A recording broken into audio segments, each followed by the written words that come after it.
One of the greatest shows I've ever seen, with the greatest set list, tears streaming down everyone's faces at various points throughout this set.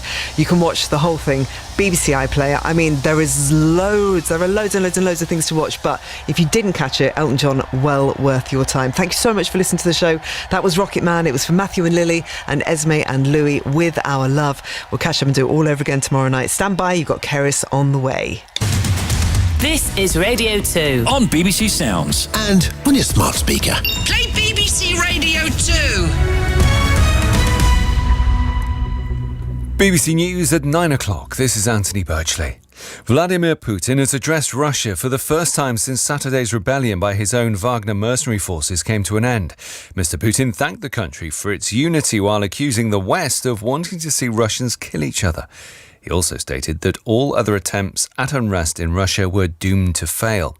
Sergei Radchenko, who's a professor of international relations, thinks Mr. Putin's speech is an attempt to appear steadfast and in control. He's saying there could be an upheaval, there could be a civil war, and so it's great that the society came around me and united around me, and that is where he talks about Russian unity. So he's playing on the Russian fears of uncertainty, he's playing on the fear of the civil war in order to try to shore up his authority. The Home Office has estimated that almost £170,000 could be spent on each asylum seeker who's forcibly removed to Rwanda under the government's illegal migration bill. An economic impact assessment found that nearly 2 in 5 people would need to be deterred from crossing the channel for the plan to break even. The Home Secretary, Suella Braverman, has said doing nothing is not an option, and the taxpayer cannot be put under unacceptable strain by migrants. The father of Stephen Lawrence, Dr. Neville Lawrence, has called for the investigation into his son's killing to be reopened. The BBC's own investigation has led to a 6th suspect, Matthew White, being named, as well as the discovery of several missed opportunities by the police to question him before his death in 2021. Clive Driscoll was the Metropolitan Police officer who secured the convictions of 2 of Stephen's killers and arrested White, but he was made to retire before he completed his investigation. I knocked on his door and said, I'm going to talk to you about Stephen Lawrence murder, to which he said, you're rushing this job, aren't you, officer?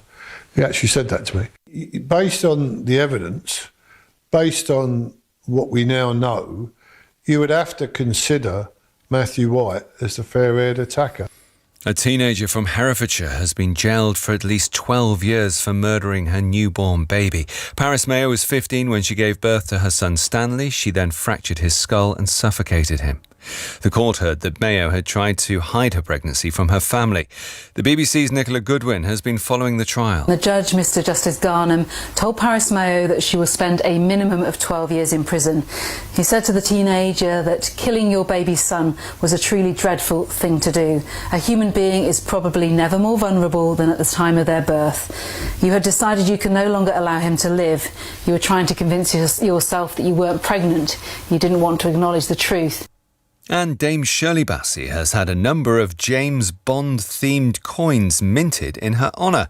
The designs feature her name as well as the titles of the 3 Bond themes she sang. The singer's roots were also celebrated with a Welsh dragon appearing on the coin. That's the BBC News at 9:03.